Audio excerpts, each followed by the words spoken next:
First off, a big thank you to all 500 plus of you wonderful people who've subscribed to my channel so far. It's evolved over the past year and I intend to continue to deliver valuable content for you to help you live the life of your dreams. We now have a community tab on the channel, which means we can engage in more conversation over personal development, mindset, manifestation, and so on. So come join the conversation and I'll start posting thoughts and questions there too. It's your chance to help direct the channel to hear about what you really want to know. And just a quick note also to say that we now have a new Instagram channel, Rise Beyond Limits, with dots between the words, to accompany this new channel name here.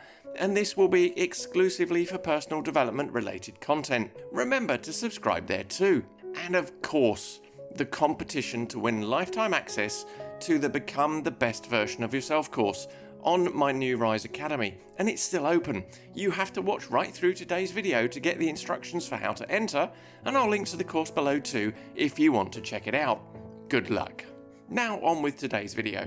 Seneca, one of the forefathers of Stoic philosophy, famously said to put the day up for review, and successful people have been following his advice ever since. But you're probably wondering, what's the benefit in journaling, and what should I do?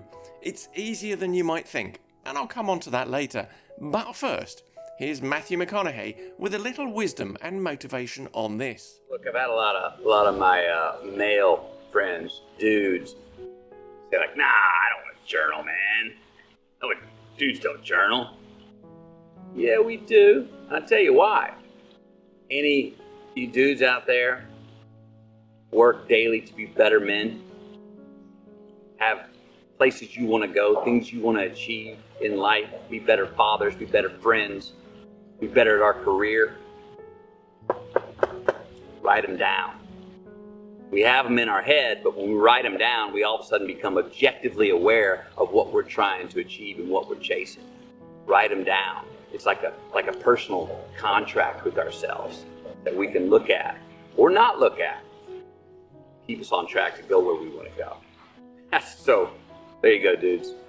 Get yourself a journal and pull the pen out. I couldn't have said it better. But what exactly do you journal? Let's look at my methods, which have been drawn from all corners of the personal development space. First up, the stress box. Now, I use this when things get tough, when a problem is in danger of consuming my mind or seems too big to handle. I take a blank page, put the title of the issue at the top, and then just dump all of my thoughts onto the page. I often use an app for this, so all my notes are in one place, but paper and pen works just as well. It's part free writing, part analysis.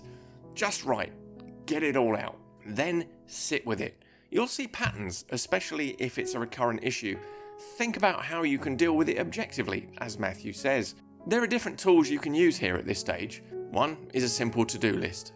Two is the Stoic fear setting exercise, and you can see my other video, which I'll link here and below, and also the question, what would I do if I really loved myself? The last one is a powerful question to ask yourself in tough situations. I read Kamal Ravikant's book of the same name a few times, but only recently did the power of this simple question crystallize. His book has lots of exercises to help you, and I'll cover this in another session. But today, take away this one question as a power tool.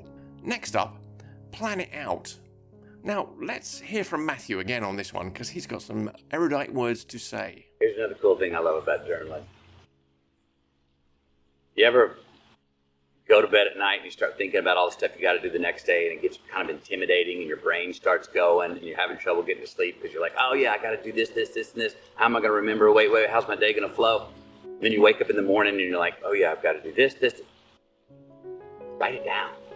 The night before, write your to-do list down. Make it long. Put fun stuff on there too, like have my first cup of coffee, hug my wife, call a friend, wear my favorite t-shirt. Put fun, easy stuff on there, because what's fun is the more things you get to cross off the next day. Did it, done, done, done. The more we feel like we accomplished, and we did. But write the list down, and you'll have so much fun crossing them off. I've got 26 things to do today. I've already crossed off 7. I got 19 more to go, and it's not even 10 a.m.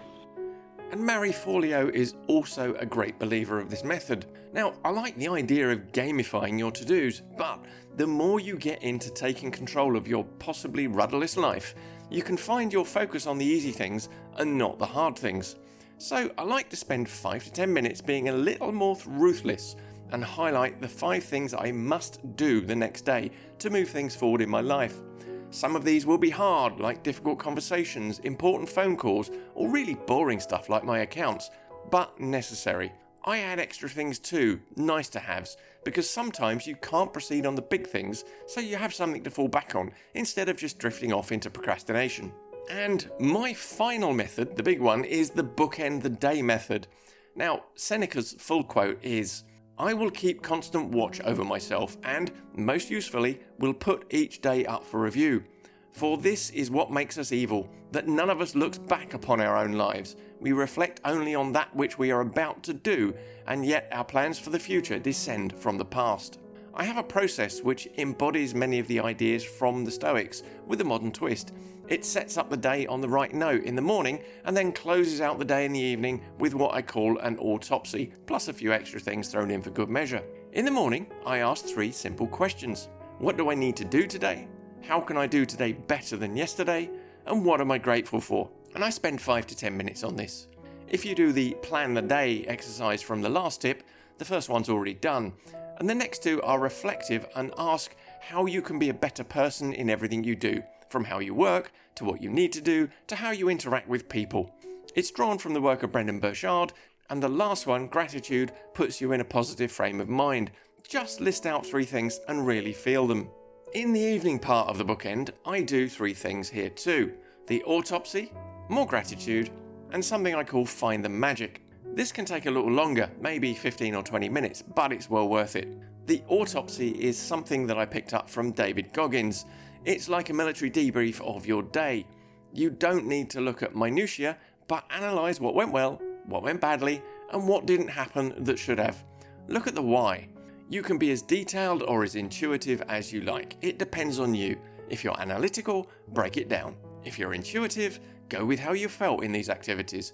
You know your own compass better than anyone. As you do more of these every day, you might see patterns emerging that you didn't know were there. They may be patterns of behaviour, and as Matthew McConaughey said at the top, once you have objectivity, you can do something about it. It has been beneficial for me and helps me break negative mental loops that I didn't even know were there. I add a subsection here which I call lessons learned for just this reason, so I always make sure I look for these patterns and how I can improve. Then it's on to gratitude again, just as we did in the morning. It moves the mind to the positive, which, as we know, yields much better results in our lives. Then I dig deeper into this one with a specific thing to find the magic. It's one thing that happened that really brought joy into my life today. It might not be something I listed under gratitude and could be anything. The sunset, a smile from a stranger, something somebody did for me or that I did for somebody, a song, anything. But find one thing that created joy. This elevated emotion is even more powerful than gratitude, and if you're into manifestation and the law of attraction, you'll want to tune into this as often as possible. It really helps. If you can go to sleep feeling happy and positive, you sleep better, and life will be easier. Trust me. I've documented this morning-evening journaling method in a free workbook you can download from my website. So if it's something you'd like to get and find out more, head over there and grab a copy for free. I'll link to it below. Now, is there an app for that? Well, funny you should ask. There are actually hundreds, maybe thousands. Personally, I use Day One most of the time, but since Brendon Burchard launched his Growth Day app last year, I've been using this more and more to journal. It's kind of like my Bookends on steroids. It's got lots of prompts to make you think about how you can become better, plus daily, weekly and monthly life score tests to help you chart how you are developing and ensure constant improvement in all areas of your life. Plus, it has daily video messages from Brendon to inspire you and help you grow, a vibrant community to network with, plus access to tons of resources and training. Now, it's a paid app, and I'll link to it below if you want to check it out. I've been Edward Terry, and thanks for watching. Oh, the competition! You want to enter? Great! Okay, now which retired US Navy SEAL, ultramarathon runner and author did I say inspired me to do my daily autopsy? comment below with his name, and you're in the competition. Have a great week, and remember, dream, dare, rise.